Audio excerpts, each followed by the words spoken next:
The popular young rock singer Jimi Hendrix died today in London. Jimi Hendrix, un virtuoso de la guitarra eléctrica, fue uno de los músicos mejor pagados del planeta. Jimi Hendrix fue el mejor guitarrista que ha existido. Deslumbraba a la audiencia con sus presentaciones. A veces tocaba con dientes, otras a su espalda. Era el máximo exponente de la guitarra. He'd already made 3 records that sold over 1 million copies each. Luego de su muerte el 18 de septiembre de 1970, cuando solo tenía 27 años, el forense concluyó que murió por ahogarse con su propio vómito. Pero debido a la insuficiente evidencia de lo ocurrido, declaró un veredicto abierto. Casi medio siglo después, su muerte sigue siendo un misterio. Numerosas versiones contradictorias de sus últimas horas han ocultado la verdad. Y han surgido teorías sobre suicidio y asesinato.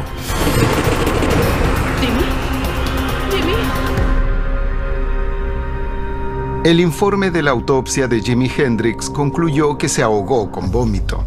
Esa siempre ha sido la leyenda de la muerte de Jimi Hendrix. ¿Pero es eso lo que sucedió y lo que acabó con su vida?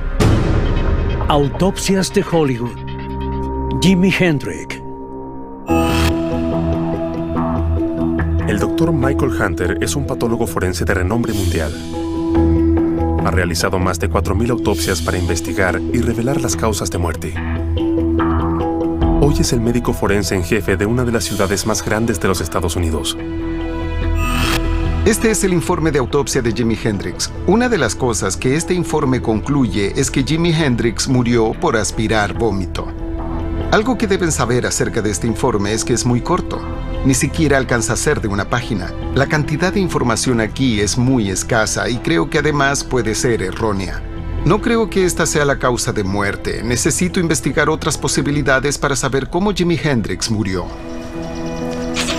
17 de septiembre de 1970, el día previo a la muerte de Jimi. Jimi Hendrix está en el Reino Unido debido a su gira europea. Se reúne con una de sus muchas novias, la fotógrafa alemana Monika Dannemann. Jimi quería que ella tomara las fotografías que se utilizarían en la portada de su próximo disco. De acuerdo a Monika, Jimi está cansado de su imagen de hombre salvaje y planea mostrar el real y sensible Jimi Hendrix. He wanted me to take these photos because he felt the image he got from his management and record companies and the media was very, very wrong from the real Jimi Hendrix.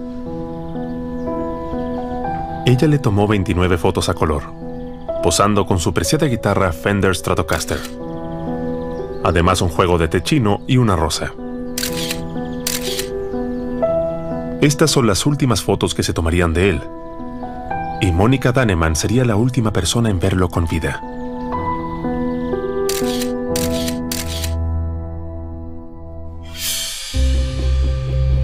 Este informe me dice que Jimi Hendrix es un joven musculoso. No hay evidencia de lesiones en él. Así que creo que en esta investigación podemos de inmediato descartar trauma como causa de la muerte de Jimi Hendrix. Pero estas fotografías pueden contarnos otra historia.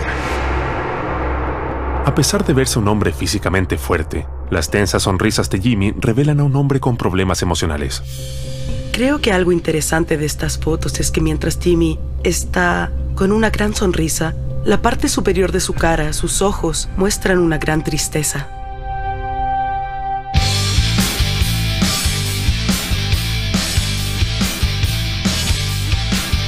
Jimi debería tener muchas razones para ser feliz. Él era un guitarrista experimentado con habilidades únicas. Era zurdo y aprendió por sí solo a tocar la guitarra con la mano derecha. Los sonidos y efectos que producía establecieron la marca de oro en el manejo de guitarra en el rock. El director de cine Tony Palmer vio esto de cerca cuando filmó las imágenes para su documental. Creo que Hendrix nunca tocó un acorde. Tocaba 4 diferentes melodías con 4 dedos distintos. Era extraordinario. No había nada que no pudiera hacer con su guitarra eléctrica.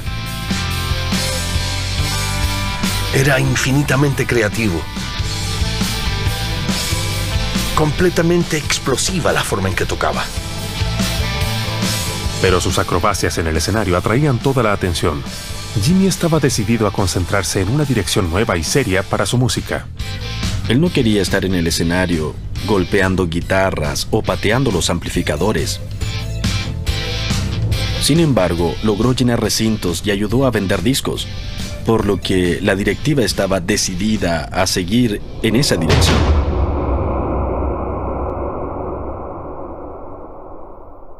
Odiaba la imagen pública que crearon de él, y simplemente quería ser conocido por su música.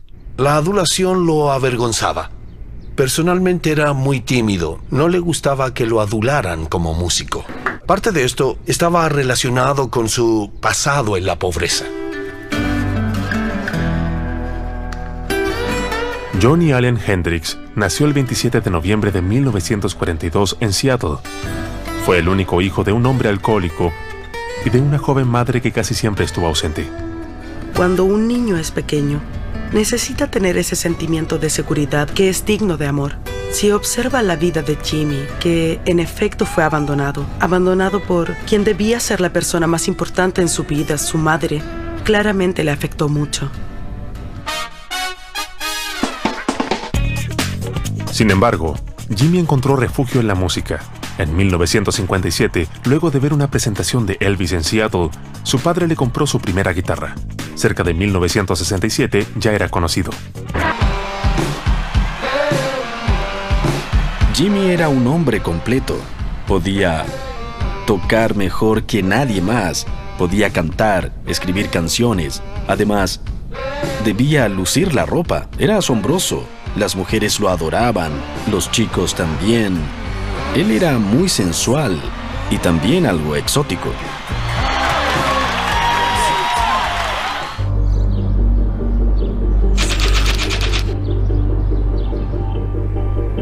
...24 de agosto de 1970. 4 semanas antes de su muerte, Jimmy se hospeda en el hotel Londonderry en el centro de Londres. Su comportamiento es preocupante.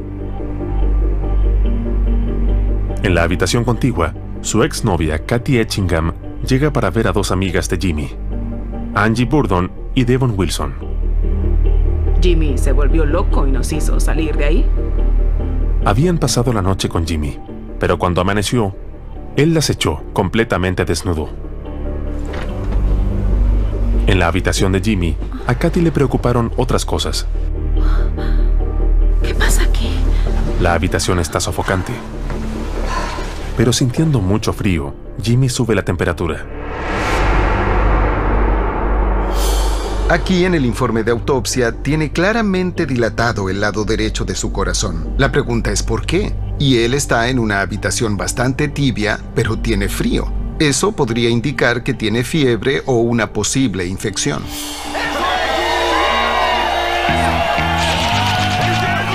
...2 de septiembre de 1970. 2 semanas antes de su muerte, Jimmy se presenta en Aarhus, Dinamarca. Recientemente se ha quejado de un resfrío que no puede quitarse de encima. Extrañamente, desafina y olvida sus letras. Durante la tercera canción, es llevado a su camerino, agotado y febril. ¿Estará sufriendo de fiebre reumática?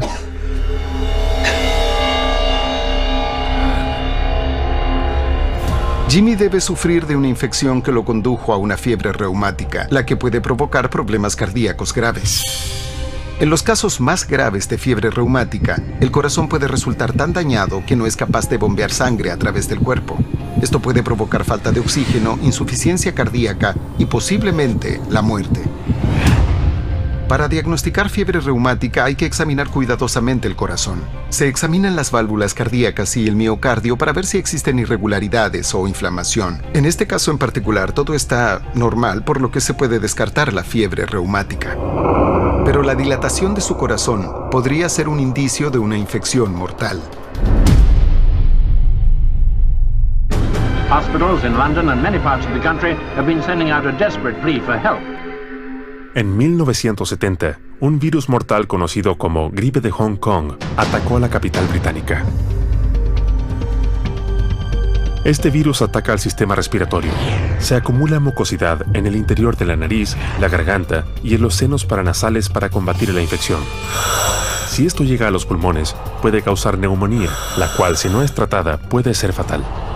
Para diagnosticar neumonía, tomaría una muestra de los pulmones, la cual observaría con microscopio, lo cual no se realizó en este caso en particular.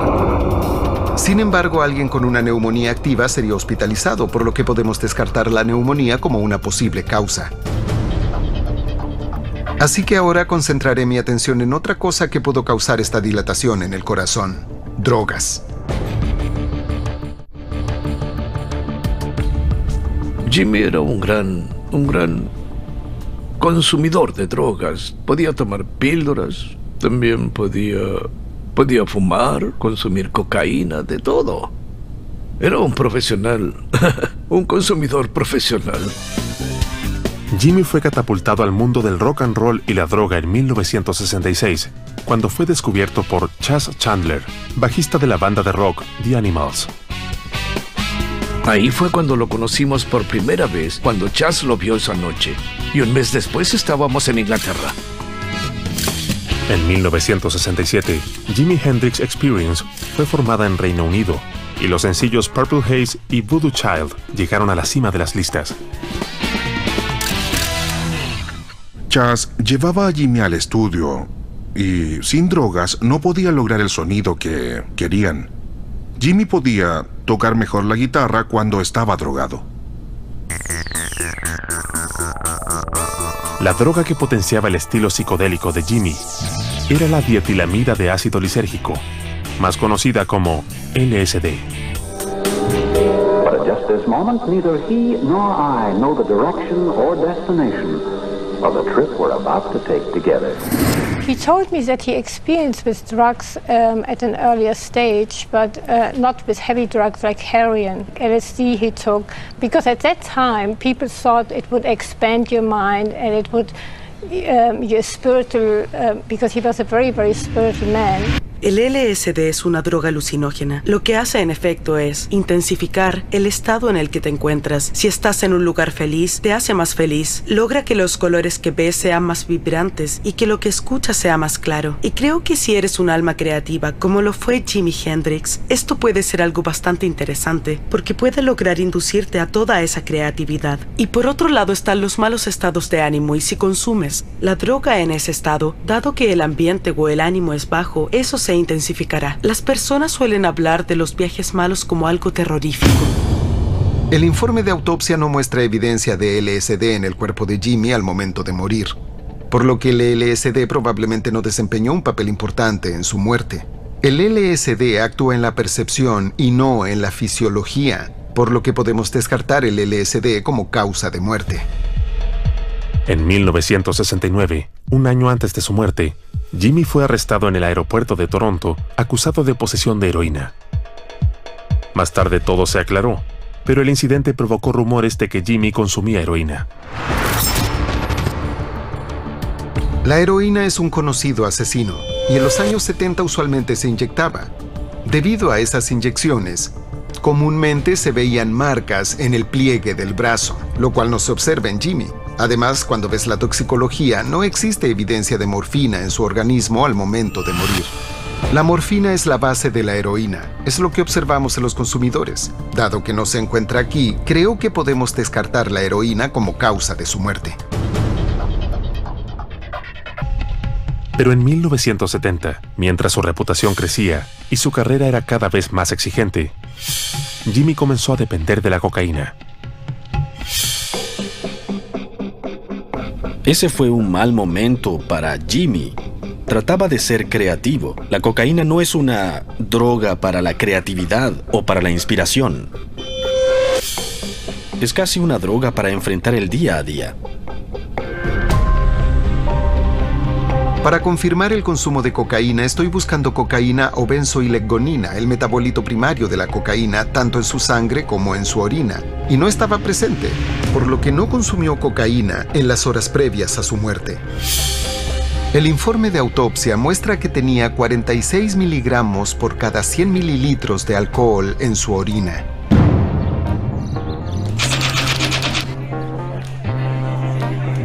...5 p.m., 17 de septiembre de 1970, día previo a la muerte de Jimmy. Jimmy está en una fiesta improvisada en el centro de Londres. Salud, chicos. Salud. Esto está delicioso. Apenas conoce a las demás personas, pero está relajado y cómodo. Según Philip Harvey, el anfitrión de la fiesta, Jimmy bebía vino tinto. No creo que el alcohol le agradara mucho a Jimmy de todas formas. Y no existen muchos testimonios de un Jimmy que estaba ebrio. Yo no creo que hiciera eso.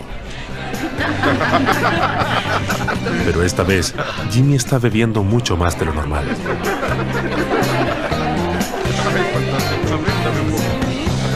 Está en la fiesta con su novia, Monica Dannemann. Prepáralo, vamos. Ella es hija de un empresario alemán rico, y luego anuncia que junto a Jimmy están a punto de comprometerse. Tappy Wright, el manager de la gira de Jimmy, fue testigo de la extraña relación entre Jimmy y Monica. Monica Dannemann era era una chica extraña. Estaba obsesionada con Jimi Hendrix. Para Jimmy era alguien con quien podía ir a casa y dormir. Ella creía que se iba a casar con él y tendrían hijos. En sus últimos días de vida, Jimi Hendrix estaba con Monica Dannemann y es interesante porque Monica no estaba en su círculo cercano, no era músico, no era famosa, era patinadora de hielo. Y hay varios informes acerca de lo posesiva que era con Jimmy. Tenía muchísimas ganas de ser parte de su vida. No debió ser fácil para ella tratar de ser la novia ideal para este reconocido músico y también para este gran ícono. Desde este mismo punto de vista, uno se pregunta cómo lo hacía sentir a él esta posesividad. Debió hacerlo sentir querido, pero a la vez debió sofocarlo mucho. Creo que fue interesante ver cómo se relacionaban el uno con el otro en esos momentos finales. Otros testimonios confirman que Jimmy no planeaba sentar cabeza con Monica. Donde fuera, las mujeres lo seguían. Sus aventuras sexuales eran leyenda. Había salido con Jimi Hendrix a algo como las Bacchanals, un gran club nocturno en los años 60 en Londres, y lo había visto con 5 mujeres diferentes en solo una noche. Really dig her, you know, she's really nice looking, you know. So I said, oh, well, I'll probably stand there, and then there I go, I'll be biting into an apple maybe, or something, you know.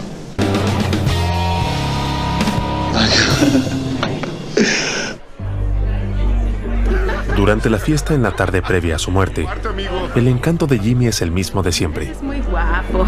Sí, lo es. Y muy encantador.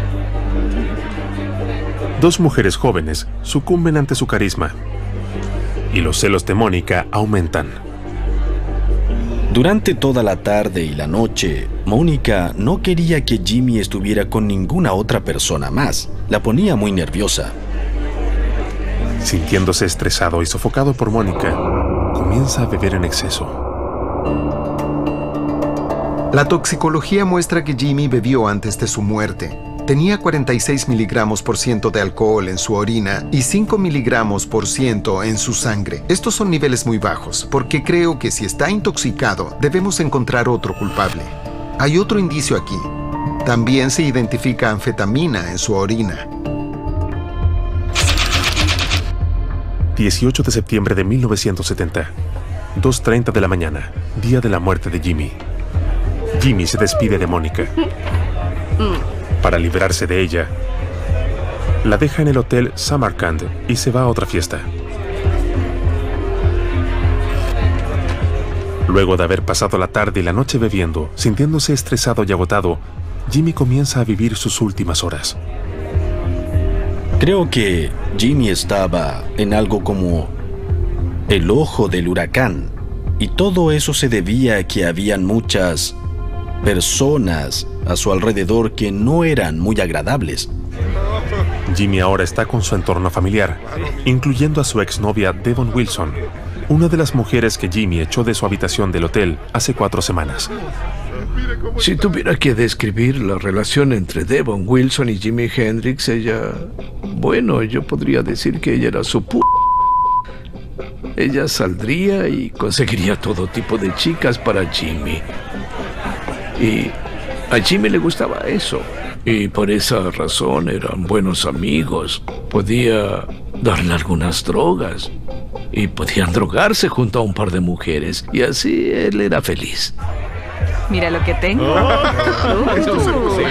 De acuerdo a futuras investigaciones, es Devon quien le da a Jimi las anfetaminas. Por favor.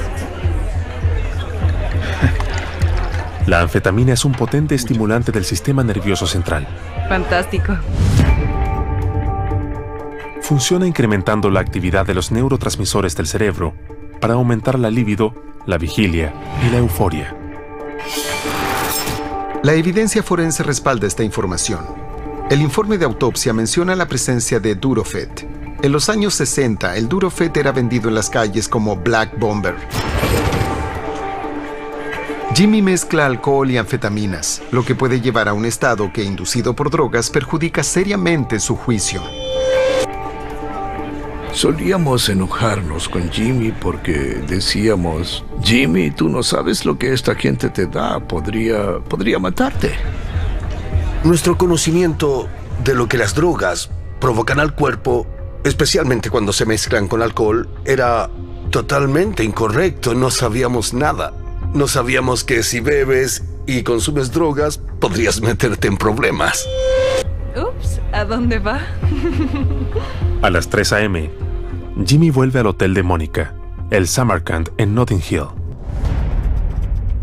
A partir de este punto, solo existe el testimonio de Monica Dannemann acerca de las últimas horas de vida de Jimi Hendrix. 3:30 a.m.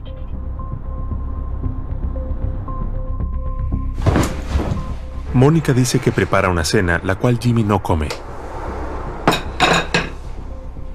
En un momento, él trabaja en las líneas de una canción o un poema. Están despiertos hasta las 4 a.m. Luego Mónica se queda dormida. Existen solo 2 personas que saben qué pasó exactamente y lamentablemente están muertos.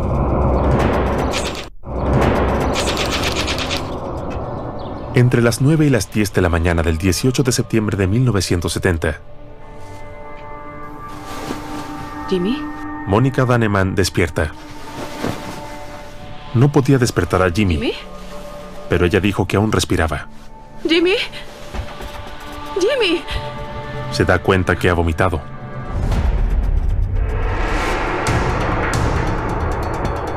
Asustada, llama a sus amigos. Algo anda mal con Jimi. Ellos la convencen de que llame a una ambulancia.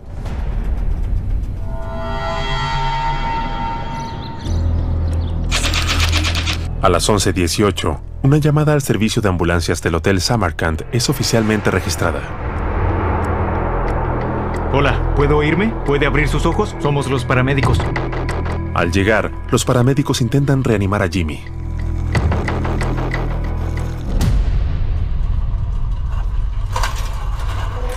A las 12:45, Jimi es ingresado en el hospital St. Mary Abbot. El doctor que lo atiende no encuentra pulso ni latidos, por lo que es declarado muerto.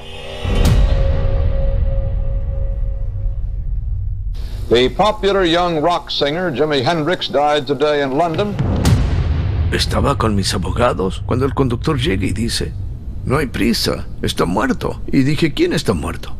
Y dice: Jimi Hendrix. Y dije: sal de aquí, ¿cómo que está muerto?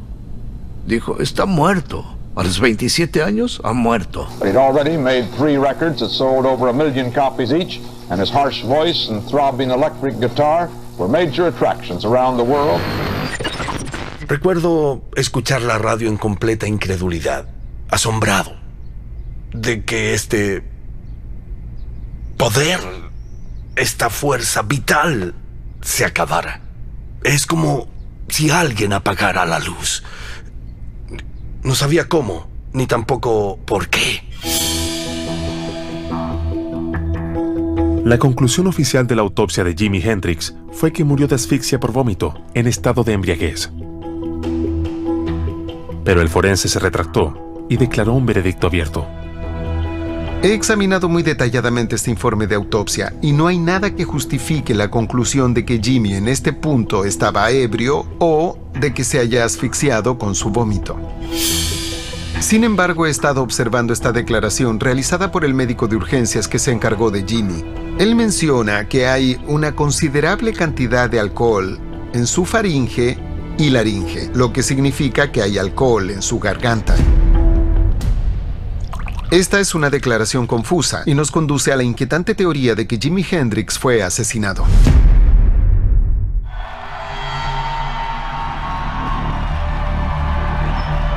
Durante la gira europea de Jimi, las tensiones entre él y su manager Michael Jeffrey aumentaron. Jeffrey quería que Jimi siguiera de gira para aumentar las ventas. El encargado de la gira, Tappy Wright, fue testigo del quiebre de la relación. Hubo una gran discusión entre Mike Jeffrey y Jimi Hendrix en relación hacia qué dirección debía ir la música. Jimi quería que fuera algo más artístico y hasta quería cambiar un poco la música. Y Mike Jeffrey dijo no, seguirá como está porque esa es la estrategia ganadora.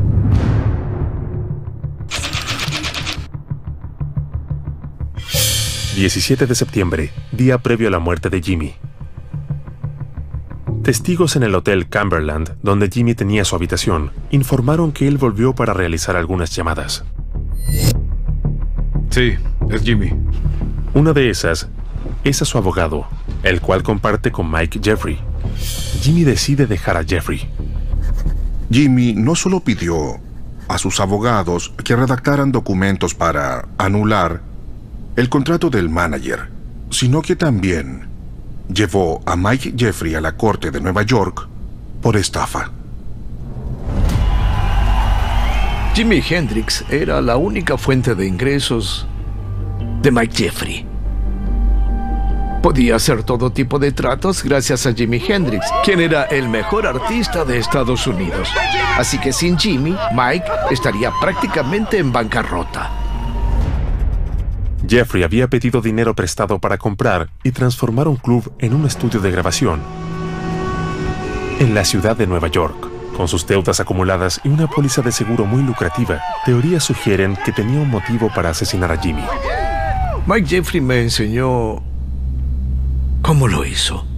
Él y un par de amigos habían usado un antiguo truco del ejército, al cual ellos le daban el nombre de submarino. Se puede verter líquido directamente en los pulmones y ahogas a la persona. Y así es como mataron a Jimi Hendrix. Esto podría explicar la existencia de alcohol en su garganta, el cual detectó el doctor del hospital. Cualquier demanda de asesinato, sobre todo con tanta cobertura como esta, debe ser tomada muy en serio. Si el alcohol fue forzado por su garganta, esperaría ver señales de estrangulación, lesiones en su cuerpo. Además, esperaría ver alcohol en su estómago y un nivel elevado en su sangre, lo cual no vemos. Creo que hay otra explicación para lo que observó el doctor.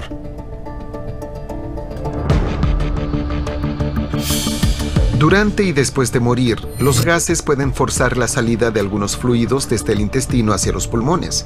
Cualquier presión impuesta al cuerpo, incluso un movimiento, puede forzar la salida de líquido desde los pulmones hacia la garganta. Creo que es este líquido y no alcohol lo que vio el médico de urgencias. Hace 45 años, creo que cometió un error. Nuestro conocimiento es más detallado ahora. Por esta razón, por la falta de lesiones y de un nivel más alto de alcohol en su organismo, puedo descartar el asesinato. La Policía Metropolitana de Londres investigó la muerte de Jimi Hendrix, pero nunca culpó a nadie de un delito. Luego de publicarse las denuncias de Tappy Wright en 2009, el caso no se volvió a abrir. Sin embargo, en la investigación, el forense planteó la posibilidad de un suicidio. ¿Es posible que Jimi Hendrix se quitara la vida? Había todo tipo de presiones y creo que desempeñaron un papel muy importante para él. Hasta este momento no veo una causa natural, no veo evidencia de que sea un acto homicida. No observo un estado de embriaguez en este punto que explique su muerte. Mientras examino el informe de autopsia, puedo notar en la orina la presencia de la droga quinalbarbitone. La quinalbarbitone es un barbitúrico, un sedante muy potente, y fue utilizada en los años 60 y 70 como una ayuda para dormir. Según su propio testimonio, Monika Dannemann consumía una droga para dormir de una marca alemana con prescripción llamada Vesparax. En las primeras horas del día de la muerte de Jimmy, ella tomó uno de estos comprimidos. El componente principal del Vesparax es quinalbarbitone, y eso fue lo que se encontró en la sangre de Jimmy. Cuando eres un músico no trabajas de 9 a 5, no tienes horarios normales. Cuando debes presentarte debes tocar y estar despierto como exigencia. En mi opinión es necesario dormir porque a lo mejor terminas un concierto y son las 3 de la mañana, pero tienes otra presentación a las 9 a.m., así que tienes 5 o 6 horas para dormir. Si no puedes dormir, no puedes presentarte. Así que lo que terminó sucediendo es que esas funciones normales del cuerpo se desordenaron, así que terminó por consumir drogas. Por la mañana, Jimmy toma cierta cantidad de Vesparax. Al examinar la habitación más tarde ese día, se encuentra un envase vacío de Vesparax y un único comprimido cerca de donde se encontraba Jimmy. Cada envase de Vesparax contiene 10 comprimidos. Hay uno identificado en la escena, por lo que probablemente Jimmy pudo tomar hasta 9 comprimidos. El forense que supervisó la investigación inicial en 1970 planteó la posibilidad de que Jimmy tomara esos medicamentos en un intento deliberado para causar su muerte. ¿Fue un suicidio? La atmósfera antes de su muerte no era muy buena. Podías decir que no era el mismo Jimmy que todos conocíamos. Divertido, encantador y todo eso. Era una persona infeliz. En algún momento de las horas previas a su muerte, Jimmy había escrito un poema, La historia de la vida.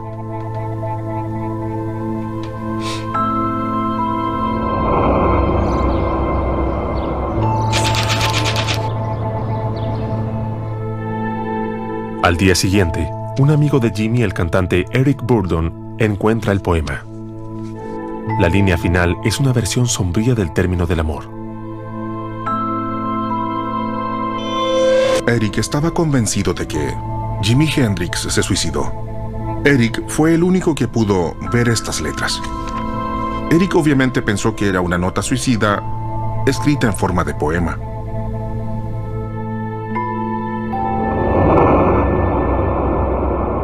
Poco después, Eric Burdon anunció que Jimmy se había suicidado. Al momento de su muerte, Jimmy estaba enfrentando 2 demandas por paternidad e intentando hacer malabares con las exigencias de una vida amorosa promiscua y turbulenta. Monika Dannemann reclamaba que estaban a punto de comprometerse. Sin embargo, ella era solo una de las muchas novias a las que Jimmy tenía que complacer.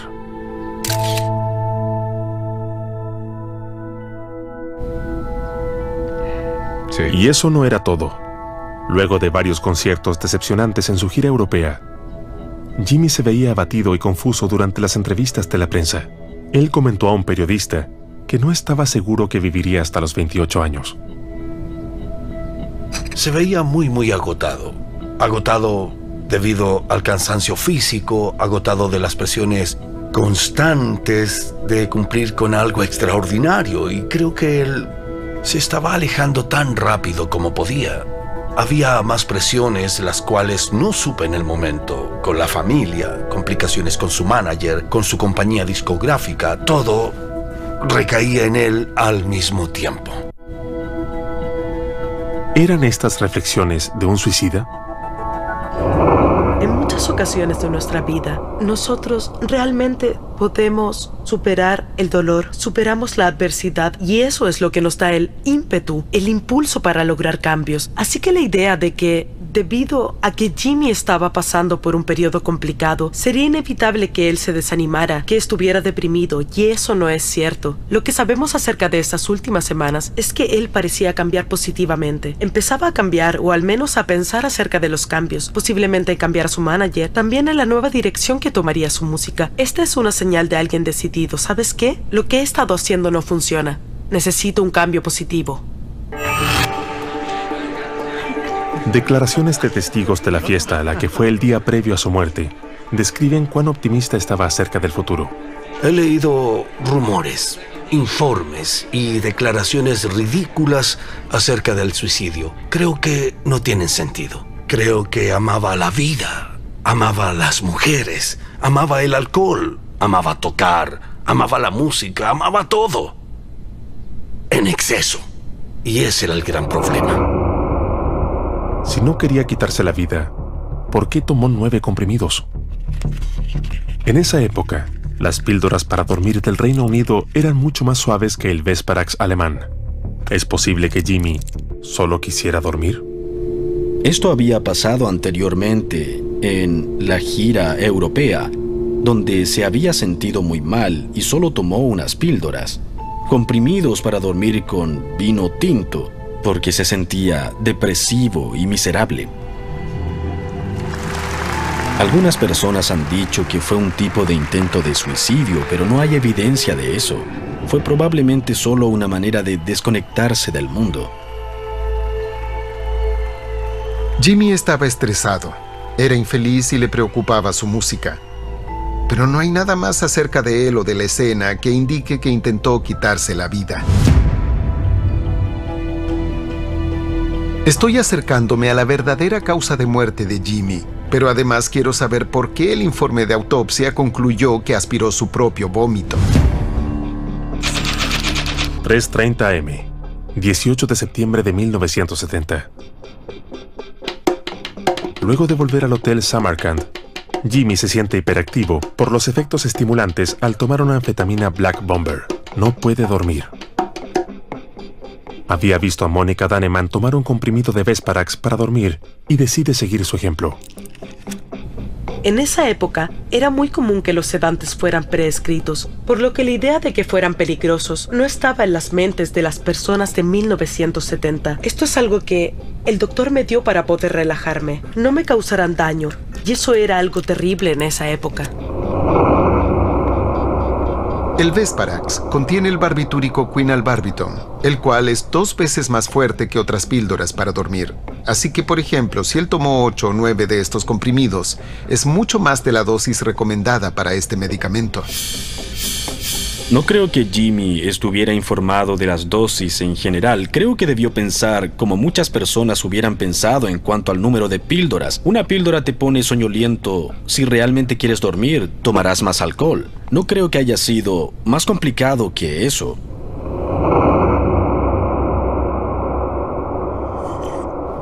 Para entender qué pasó aquí, creo que deben conocer las consecuencias médicas de tomar esta cantidad extrema de Vesparax. Mientras Jimmy duerme, el barbitúrico en el Vesparax se está absorbiendo en la sangre de Jimmy y su respiración se ralentiza. Creo que ahora estoy más cerca de entender la verdad. El informe toxicológico muestra que tenía una cantidad considerable de quinalbarbiton en su organismo. Tenía 0.7 miligramos por ciento en su sangre y 3.9 miligramos por ciento en su hígado. Ese es un nivel muy alto y potencialmente mortal. Mientras la respiración de Jimmy se ralentiza aún más, su corazón comienza a latir más rápido para bombear más oxígeno para transportarlo al cuerpo. A medida que los niveles de oxígeno en sus pulmones bajan, se comienza a acumular líquido causando un edema pulmonar. Está en una espiral descendente y sus niveles de oxígeno están bajando. Eso empeorará su insuficiencia respiratoria en cualquier momento. Como resultado, se crea un edema pulmonar. El cerebro y el corazón de Jimmy están privados de oxígeno. Poco después, entra en coma y muere.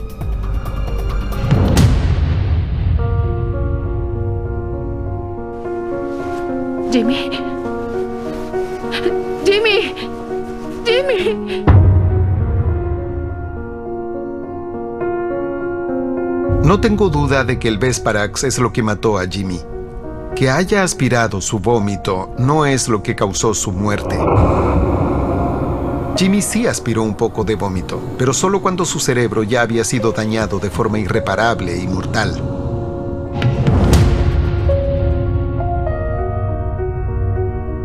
Jimi Hendrix murió, no como resultado de haberse ahogado en vómito, sino por la toxicidad de varias drogas.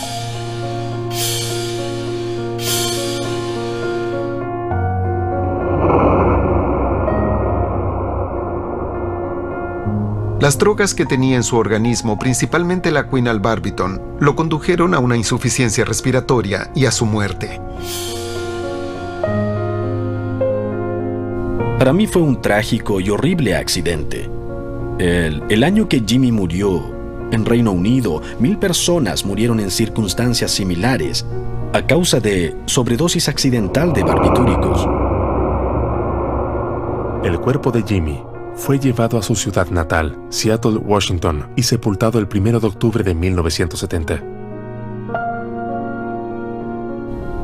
Normalmente, las personas más talentosas tienen una vida muy corta.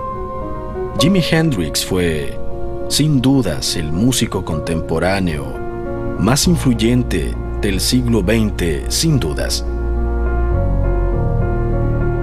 Aún extraño a Jimi Hendrix muchísimo, porque no solo es... Para mí él aún está...